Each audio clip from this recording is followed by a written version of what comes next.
नगर में रहने वाला कबीर नाम का एक लड़का अपनी जिंदगी से बहुत निराश था। उसकी निराशा का कारण यह था कि वह अब तक कुछ भी नहीं कर रहा था। उसके माँ बाप उसे ताने मारते कि तेरे सारे मित्र कुछ ना कुछ कर रहे हैं, लेकिन तू अभी भी घर में ही बैठा हुआ है। मित्रों के बीच भी अक्सर उसका मजाक ही बनता। वह कहीं जाता तो लोग उससे पूछते कि क्या कर रहे हो। उसे यह बताने में बड़ी शर्म आती कि अभी वह कुछ भी नहीं कर रहा। धीरे धीरे उसने रिश्तेदारों के यहां जाना और लोगों से मिलना जुलना कम कर दिया। वह ज्यादातर समय अपने घर में ही बैठा रहता। वो अकेले में रोता, भगवान को कोसता और अपनी किस्मत को दोष देता। अब उसे अपनी जिंदगी बोझ लगने लगी थी। कभी कभी वह सोचता कि जब वे कुछ करने के लायक ही नहीं है तो फिर उसके जिंदा रहने का भी क्या फायदा। उसे तो मर जाना चाहिए। एक दिन वे अपने नगर की एक सड़क से गुजर रहा था। तभी उसने देखा कि एक गुरु दुख के ऊपर प्रवचन दे रहे हैं। वह भी वहीं भीड़ में पीछे बैठ गया और गुरु के प्रवचन सुनने लगा। गुरु बोल रहे थे कि दुख एक गुरु की भांति होता है जो हमें जीवन की सच्चाई दिखाता है और हमें सही से जीवन जीने का तरीका सिखाता है। आप चाहें तो अपने दुख रूपी गुरु से जीवन जीना भी सीख सकते हैं और चाहे तो उस दुख में डूबकर बैठकर रो भी सकते हैं। कबीर भी गुरु की ये सारी बातें ध्यान से सुन रहा था, लेकिन उसे गुरु की ये बातें सही नहीं लगी। उसने खड़े होकर कहा, दुख कुछ भी सिखाकर नहीं जाता, सिर्फ पीड़ा देकर जाता है। दुख की पीड़ा अनंत होती है। ऐसा लगता है इसके बाद कुछ भी नहीं होने वाला, कुछ भी नहीं मिलने वाला। मृत्यु भी उसके सामने छोटी लगने लगती है। गुरु ने कहा, आखिर क्या दुख है तुम्हें? कबीर ने अपना सारा दुख गुरु के समक्ष कह सुनाया और पूछा, क्या आपके पास मेरे इस दुख का कोई समाधान है? यह सुन गुरु मुस्कुराए और बोले, जिस दिन तुम्हारे जीवन में सच्चा दुख आए उस दिन मेरे पास आना, मैं तुम्हारे दुख का समाधान अवश्य करूंगा। इतना कहकर गुरु वहां से चले गए। कबीर ने सोचा, क्या मेरा दुख सच्चा नहीं है? क्या जिसने से गुजर रहा हूं वो छोटा है? कोई भी मेरे दुख को नहीं समझ सकता। जब मां बाप नहीं समझ पाए तो गुरु के समझेंगे। अपने दुखों से परेशान होकर कबीर ने एक निर्णय लिया कि अब वह कुछ करके दिखाएगा। उसने एक छोटा सा व्यापार शुरू किया, लेकिन उसमें उसे सफलता नहीं मिल रही थी।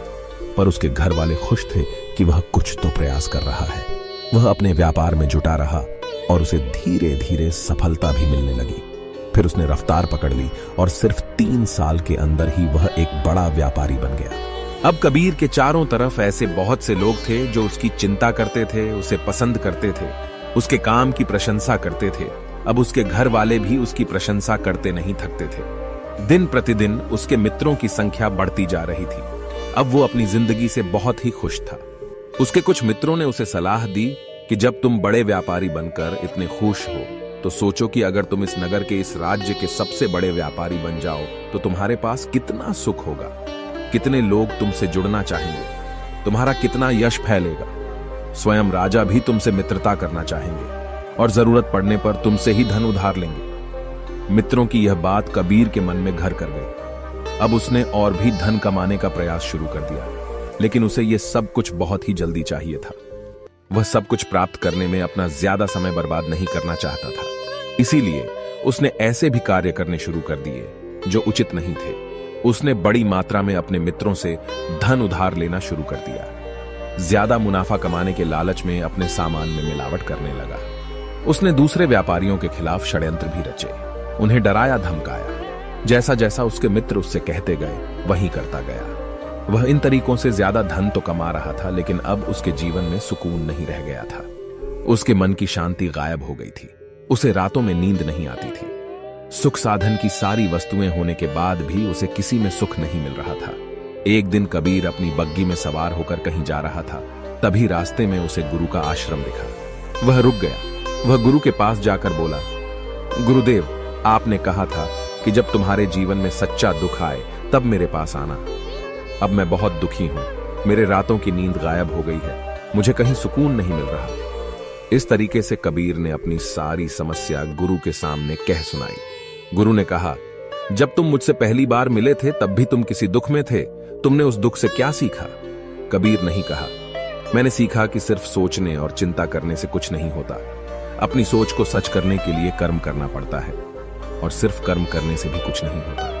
अपने कर्म को अंतिम पड़ाव तक ले जाना भी आवश्यक होता है। चाहे रास्ते में कितनी मुश्किलें आईं, मन कितना ही निराश हो, कितना ही लगे कि अब आगे कुछ भी नहीं होने वाला, तब भी यह मानकर चलो कि मैं जो भी कर रहा हूं उसमें सफल अवश्य होगा। लोग सिर्फ सफल व्यक्ति को ही सम्मान देते हैं, फिर चाहे कोई कितना ही अच्छा क्यों ना हो, वह लोगों की नजरों में होता है। यह सब सुन गुरु मुस्कुराए और बोले, यह असली दुख नहीं है। जब तुम्हारे जीवन में असली दुख आए तब मेरे पास आना, मैं उसका समाधान अवश्य करूंगा। कबीर नहीं जाते समय गुरु को सोने के सिक्कों से भरा घड़ा भेंट किया। खड़ा देखकर गुरु ने कहा, यह मेरे किसी काम का नहीं, इसे उस पेड़ के नीचे गड्ढा खोदकर दफना दो। कबीर ने गुरु के कहे अनुसार घड़े को पेड़ के नीचे दफना दिया और वहां से चला गया। कुछ दिनों तक तो व्यापार अच्छी तरक्की कर रहा था, लेकिन गलत व्यापार की वजह से ही धीरे धीरे उसे व्यापार में घाटा होने लगा। उसकी सारी धन संपदा धीरे धीरे खत्म होने लगी और एक दिन ऐसा आया जब उसके पास कुछ भी नहीं बचा और वह कर्जे से लग चुका था। लेकिन वह निश्चित था, क्योंकि उसने सारा कर्ज अपने मित्रों से ही लिया था। मैं सोचता था कि उसके मित्र बुरे समय में उसका साथ देंगे, लेकिन ऐसा कुछ भी नहीं हुआ। बुरा समय आते ही मित्रों ने ही सबसे पहले अपना उधार मांगना शुरू किया और उधार वापस न करने पर जान से मारने की धमकी भी दी। उसके शुभ चिंतक, उसे चाहने वाले सब उससे दूर हो गए। उसके वो मित्र जो उसके साथ मौज मस्ती किया करते थे, अब उससे दूर भागने लगे। उसके परिवार वाले उसे उसकी गलतियां और कमियां गिनाने लगे। उसकी सारी संपत्ति नीलाम हो गई और उसके पास कुछ भी नहीं बचा। उसने अपने पिता से सहायता मांगी तो पिता ने कहा, मेरे पास ये थोड़ी सी ही संपत्ति है, अगर मैं यह भी तुम्हें दे दूंगा तो तुम्हारी मां को कहां रखूंगा? इस संपत्ति हमारा आखिरी सहारा है। कबीर के भीतर बहुत गहरा दुख था। उसके आसपास ऐसा कोई भी नहीं था जो उसके दुख को समझ सके, उसे संभाल सके। लोगों से मिले इस धोखे और विश्वासघात की वजह से वह अंदर तक टूट गया। उसे लगने लगा, अब जीने का क्या मतलब? अब तो मृत्यु हुई एकमात्र सहारा है, वो है आत्महत्या करना। एक भारी की तरफ जा रहा था कि तभी उसे याद आया, गुरु ने कहा था, जब तुम्हारे जीवन में असली दुख आए तब मेरे पास आना। कबीर गुरु के पास गया और अपना सारा दुख के सुनाया। वहीं आंखों में आंसू भरकर बोला, मेरे इस दुख का समाधान कीजिए। गुरुदेव गुरु ने कहा, जब तुम्हारे जीवन में असली दुख आए तब मेरे पास आना, मैं उसका समाधान अवश्य करूंगा। कबीर ने कहा, क्या अभी जो मेरे जीवन में घट रहा है वो दुख नहीं है? आखिर असली दुख होता क्या है? गुरुदेव गुरु ने कहा, सबसे पहले तुम ये बताओ कि तुमने अपने इस दुख से क्या सीखा? कबीर ने ही कहा, मैंने सीखा कि जो लोग हमारी सफलता, हमारी तरक्की की वजह से हमारे जीवन में आए हैं, वो हमें धोखा अवश्य देंगे, क्योंकि वह बुरे समय में हमारे साथ खड़े नहीं होंगे। वह केवल अच्छे समय में हमारा फायदा उठाएंगे और बुरे समय में छोड़कर चले जाएंगे। भरोसा केवल उन्हीं लोगों पर करना चाहिए जो हमारे बुरे समय में, असफलता के समय में हमारे साथ खड़े रहते हैं। लेकिन ऐसे लोग बहुत ही कम होते हैं, पर जिसके पास होते हैं उन्हें उनकी कद्र करनी चाहिए, उनका अपमान नहीं करना चाहिए। मैंने यह भी सीखा कि कभी किसी के खिलाफ षड्यंत्र नहीं रखना चाहिए। ईमानदारी और धैर्य के साथ अपना काम करना चाहिए और कभी लालच नहीं करनी चाहिए। अपना सारा दुख और अनुभव बताने के बाद कबीर आंखों में आंसू भरकर गुरु के सामने बैठा रहा। थोड़ी देर बाद गुरु उठे और उस पेड़ के नीचे गड्ढा खोदकर वह घड़ा बाहर निकाला जो सोने के सिक्कों से भरा हुआ था और उसे कबीर को दे दिया और कहा, जब तुम्हारे जीवन में असली दुख आए तब मेरे पास आना। कबीर ने गुरु को धन्यवाद दिया और उन्हें प्रणाम कर वहां से चला गया। उसने उस ढंग से एक छोटा व्यापार शुरू किया। अब वह एक छोटा व्यापारी बनकर भी खुश था। उसने पूरी लगन और ईमानदारी से व्यापार किया। देखते ही देखते वह अपने नगर का फिर एक बड़ा व्यापारी बन गया। उसका जीवन खुशियों और सुविधाओं से भर गया। लेकिन कोई कितना भी अच्छा हो, कितना भी अच्छा काम करें, दान करें, पुण्य करें, लोगों की मदद करें, लेकिन जीवन में दुख तो आता ही है। तो कबीर के जीवन में भी दुख आया। उसके माता पिता की मृत्यु के रूप में वो दोनों एक ही दिन मृत्यु को प्राप्त हो गए। कबीर अपने माता पिता से बहुत प्रेम करता था, इसलिए उसे उनकी मृत्यु से बहुत गहरा आघात पहुंचा।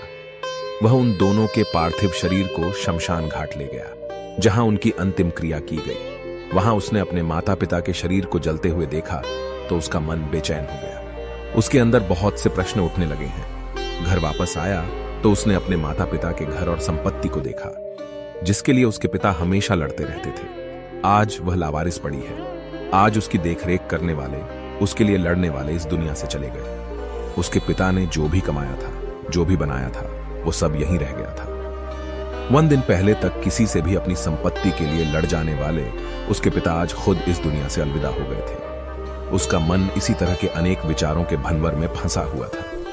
उसे अंदर से अकेलापन और डर महसूस हो रहा था। उसे कुछ खालीपन सा महसूस हो रहा था। उसे लग रहा था कुछ तो है जिससे वो समझ नहीं पा रहा। इसीलिए वो गुरु के पास गया। उसे देखते हुए गुरु ने कहा, क्या जीवन में कोई दुख है? कबीर नहीं कहा, वैसे तो जीवन में कोई दुख नहीं है गुरुदेव, सब सुख है, सब अच्छा चल रहा है, लेकिन आज मेरे माता पिता की मृत्यु हो गई। इस घटना से मेरा मन बहुत दुखी और बेचैन है। गुरु ने कहा, इसमें दुखी होने वाली कौन सी बात है? 1 दिन तो सभी के प्रियजनों को मरना ही है। हमेशा जीवित ना तो कोई रहा है और ना ही कोई रहेगा। एक दिन तो तुम्हें भी मरना ही है। हो सकता है कल ही मर जाओ या आज भी मर सकते हो। कबीर ने कहा, यह आप क्या कह रहे हैं? गुरुदेव कि मैं भी मर जाऊंगा, पर मैं तो अभी जवान हूं। गुरु ने कहा, इस भ्रम में तो सभी जी रहे हैं कि मृत्यु दूसरों को आती है, बूढ़ों को आती है, लेकिन बूढ़ों के सामने ही जवान मर जाते हैं, बच्चे मर जाते हैं। मृत्यु का किसी की उम्र से कोई संबंध नहीं है, तो सबको अपना बना लेती है। गुरु की यह बातें कबीर के मन में घर कर गईं और वह चुपचाप वहां से चला गया। लेकिन उसका मन अभी बेचैन था, अब भी था। वह कुछ खालीपन सा महसूस कर रहा था। वह पूरे दिन अपने बारे में सोचता रहता कि वह कौन है, इस दुनिया में क्यों आया है, क्या सिर्फ चीजों का उपयोग करना और मरना ही जीवन का लक्ष्य है? ऐसे ही बहुत से प्रश्न उसके मन में लगातार उठ रहे थे, लेकिन उसे अपने किसी भी प्रश्न का उत्तर नहीं मिल पा रहा था और उसका दुख दिन प्रतिदिन बढ़ता जा रहा था। इसीलिए कुछ दिनों बाद वह फिर गुरु के पास पहुंचा और बोला, गुरुदेव, मैं बहुत दुखी हूं, क्योंकि मैं यह नहीं जान पा रहा हूं कि मैं कौन हूं और इस दुनिया में क्यों आया हूं। यह सुन गुरु मुस्कुराए और बोले, आज पहली बार तुम्हारे जीवन में सच्चा दुख पैदा हुआ है। वास्तव में यही है जो दुख कहलाने के लायक है कि हमें पता नहीं कि हम कौन हैं, क्यों आए हैं, क्या करना है, कैसे करना है। कबीर नहीं कहा, गुरुदेव मेरे इस दुख का समाधान कीजिए। गुरु ने कहा, हम सभी इंसान जीवन भर का इकट्ठा करते रहते हैं। कबीर नहीं कहा, हम सभी इंसान जीवन भर धन, संपत्ति, मान, सम्मान, परिवार, मित्र, शत्रु, पद, प्रतिष्ठा इत्यादि इकट्ठा करते रहते हैं। गुरु ने कहा, क्या इन इकट्ठा की हुई सभी चीजों में से एक भी चीज को अपने साथ ले जा सकते हैं? कबीर ने कहा, नहीं गुरुदेव, इनमें से कुछ भी साथ नहीं जाता। मेरे माता पिता के साथ भी कुछ नहीं गया, सब तो यहीं छूट गया, हर परिवार, संपत्ति, सब कुछ। गुरु ने कहा, अब मेरी बातों को ध्यान से सुनना। इस दुनिया में हमें जो इकट्ठा करना चाहिए वो तो हम कभी इकट्ठा करते ही नहीं। चीजें हमारे सामने ही होती है, लेकिन हम उन्हें देखने का प्रयास ही नहीं करते। इस दुनिया में हमें जिस चीज को इकट्ठा करना है वो हम खुद हैं। हमें खुद को इकट्ठा करना है ताकि जब मृत्यु हो तो हम एक हो सके और स्वयं को पहचान सके। हम भीतर से बंटे हुए हैं। हम बंटे हुए हैं प्रेम में, नफरत में, क्रोध में, जलन में, क्रूरता में, धन में, संपत्ति में, पद में, प्रतिष्ठा में, मान में, पहचान में, धर्म में, जाति में, ऐसे ही सैकड़ों हजारों चीजों, और वास्तव में हम बंटे हुए हैं। हम टुकड़ों में जीवन जी रहे हैं। इस बंटवारे की वजह से हमारी चेतना कभी एक नहीं हो पाती। हमारी चेतना शक्ति बिखर गई है। इसीलिए हमारे पास इतना भी समय नहीं है, इतनी भी ऊर्जा नहीं है कि हम मुड़कर एक बार अपने भीतर देख सकें। वास्तव में जिस धन की कमी, सुविधाओं की कमी, मान सम्मान की कमी को लोग दुख समझते हैं और जीवन भर उसे दुख बोलकर रोते रहते हैं और उनका समाधान खोजने का प्रयास करते रहते हैं, उन्हें उसका समाधान कभी मिलेगा ही नहीं, क्योंकि जिन्हें लोग दुख कहते हैं वो असली दुख है ही नहीं। वो तो सिर्फ इंसान की चाहत है, उसकी इच्छा है जिसकी पूर्ति कभी नहीं की जा सकती। इसीलिए यहाँ व्यक्ति को ऐसे दुखों का कभी समाधान मिला ही नहीं। इसीलिए इन सब के ऊपर अगर अपने दुखों का परम समाधान चाहिए तो सबसे पहले अपने आप को इकट्ठा करो। अपनी ऊर्जा को इस संसार से वापस खींचो और एकत्रित करो। अपने ऊपर ध्यान दो, खुद पर ध्यान लगाओ। मृत्यु से पहले अपने आप को पहचान लो। ऐसे ही बिखरे हुए मत चलो। कबीर नहीं कहा, तो क्या गुरुदेव हमें यह संसार छोड़ देना चाहिए? अपनी सभी इच्छाओं को मार देना चाहिए। किसी से प्रेम नहीं करना चाहिए। धन संपत्ति नहीं इकट्ठा करनी चाहिए। मान सम्मान की आशा छोड़ देनी चाहिए। गुरु ने कहा, एक बिखरे हुए मनुष्य के अंदर से कामनाएं, इच्छाएं और वासनाएं ऐसे ही निकलती हैं जैसे पहाड़ से कोई पत्थर गिर रहा हो जिस पर पहाड़ का कोई नियंत्रण नहीं है। सिवाय देखने, परेशान होने और कुछ खोने के। इसी प्रकार एक बिखरे हुए मनुष्य की इच्छाएं अनियंत्रित और दुखदायी होती हैं। उसका अनियंत्रित मन कुछ भी इच्छाएं और कल्पनाएं करता रहता है और दुखी होता रहता है। लेकिन जब व्यक्ति एकत्रित हो जाता है तो वह जो भी करता है सब उसके नियंत्रण में रहता है। तभी इच्छाएं भी उसकी इच्छा से निकलती हैं। कबीर ने कहा, गुरुदेव, आपने मेरे सच्चे दुख का समाधान कर दिया। आपका बहुत बहुत धन्यवाद। आपसे मैं खुद को एकत्रित करने का प्रयास करूंगा। गुरु ने कहा, मानव शरीर में बहुत ऊर्जा है, बहुत शक्ति है, पर यह बेकार के कामों में बाज कर रह गई है, चीजों में लगी रहती है। यह ऐसा ही है जैसे कि एक अत्यंत शक्तिशाली मशीन किसी बच्चे के हाथों में दे दी गई हो और वह बिना सोचे समझे, बिना किसी नियंत्रण और जानकारी के बस इसकी शक्ति को कहीं भी बर्बाद कर रहा हो। इसीलिए अपनी चेतना की शक्ति पर ध्यान दो और इसे एकत्रित करो। कबीर को अपने प्रश्नों का उत्तर मिल चुका था। उसने गुरु को धन्यवाद किया और चुपचाप वहां से चला गया। दोस्तों, उम्मीद है कि आपको यह कहानी पसंद आई होगी। यदि आप ऐसी और मजेदार कहानियों और संदेशों को और सुनना चाहते हैं तो हमें सब्सक्राइब करें। नमो बुद्धाय।